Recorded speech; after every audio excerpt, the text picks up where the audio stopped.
How exactly will the national security law restore stability in Hong Kong and bring all the people of opposing sides together? It already has a major deterrent effect, you know.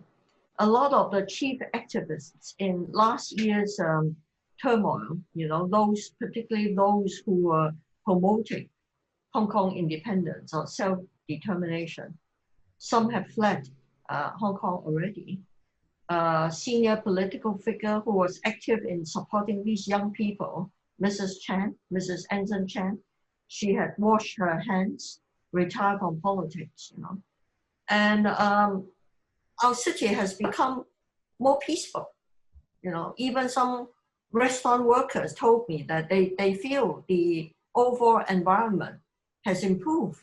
There are still scattered groups of protests, groups of 5 people, 6 people in shopping malls, but that's abating. So I think the national security law has produced the desired deterrent effect. So let's talk about the protesters that you just mentioned. We've been seeing so many young people involved in activism in Hong Kong. For example, if your own daughter had been involved in the protests or her friends were, how would you explain this national security law to them? How would you work with them? Because they are the future of Hong Kong. Yeah, I will tell them our laws are less stringent than Western laws. The complaint about extraterritoriality. US has many laws with extraterritorial effect. So does Canada and Australia. In fact, that's the common trend, when you fight transnational crimes like internet crimes, counterterrorism, money laundering, you need extraterritoriality. On my watch, I enacted laws with extraterritorial effect like child sex tourism and child pornography. There's nothing unusual. In fact, our provisions are less stringent than those of many liberal democracies.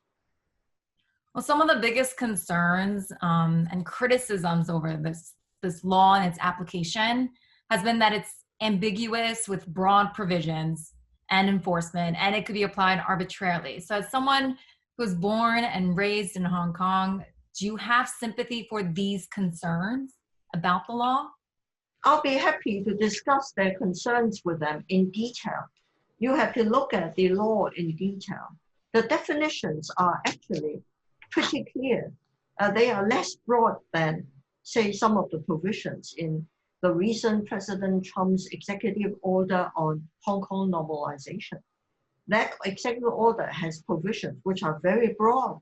US can take action against us, targeting any person who has been undermining Hong Kong's peace, security, and all that. Isn't that broad? Actually, our offenses are fairly clearly defined. Moreover, all national security offense prosecutions can only be authorized by one person. That's the Secretary for Justice. So you are not talking about mass prosecutions or arbitrary prosecution.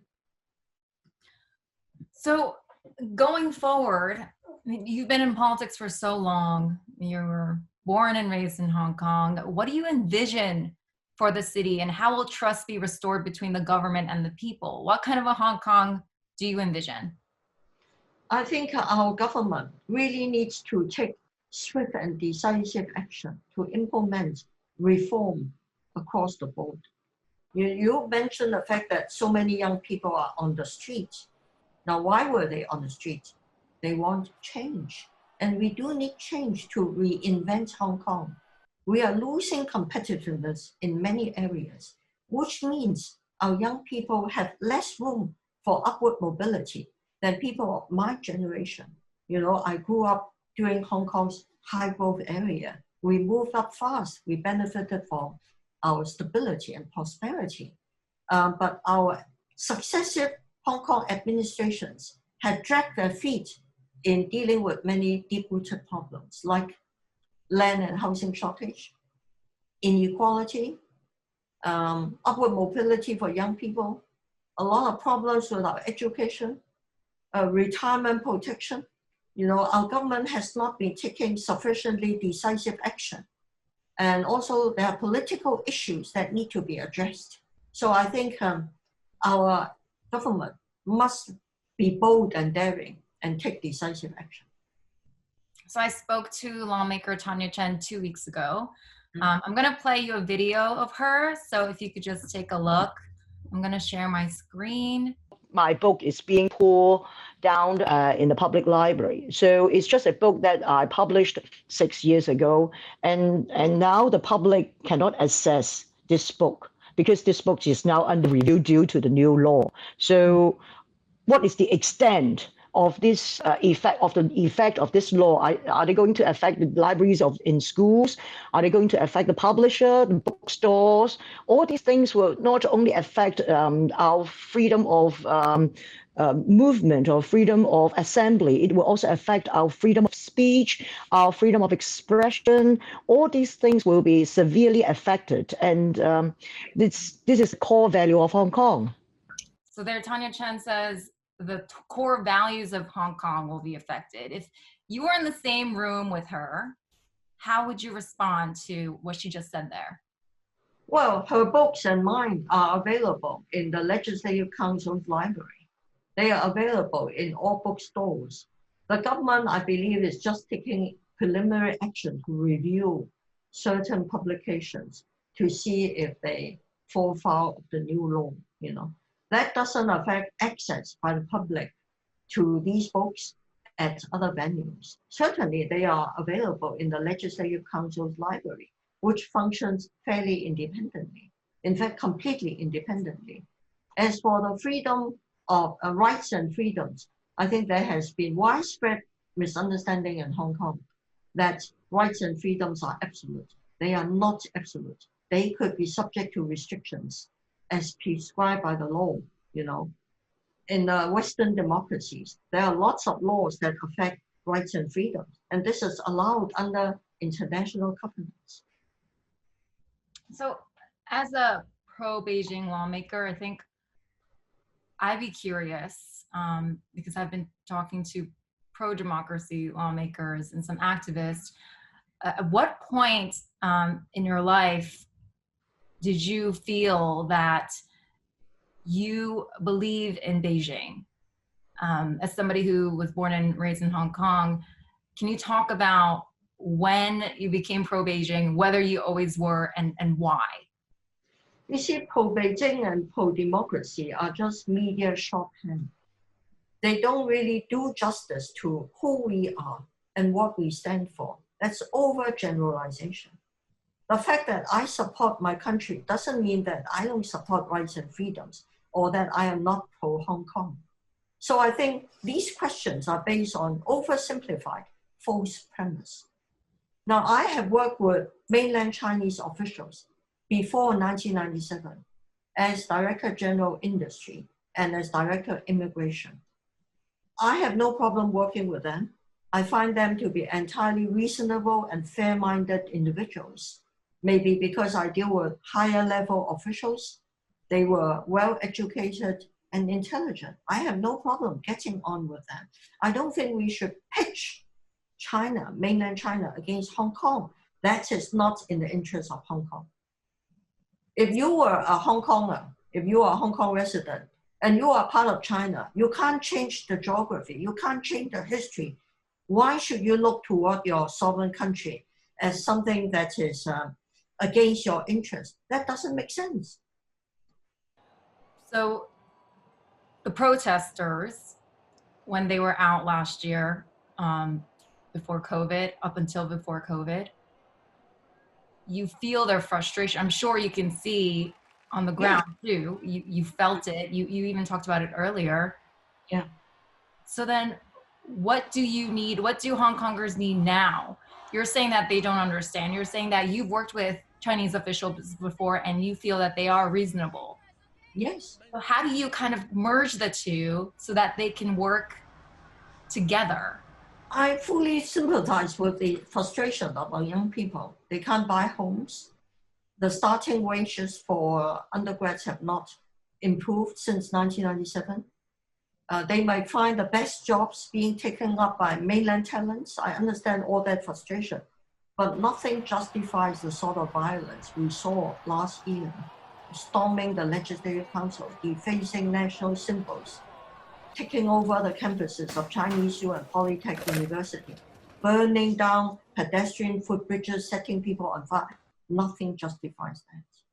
But of course, I agree, our government should do a lot more to engage the young people in a public conversation about their concerns and how best to address them and what is the way forward for Hong Kong.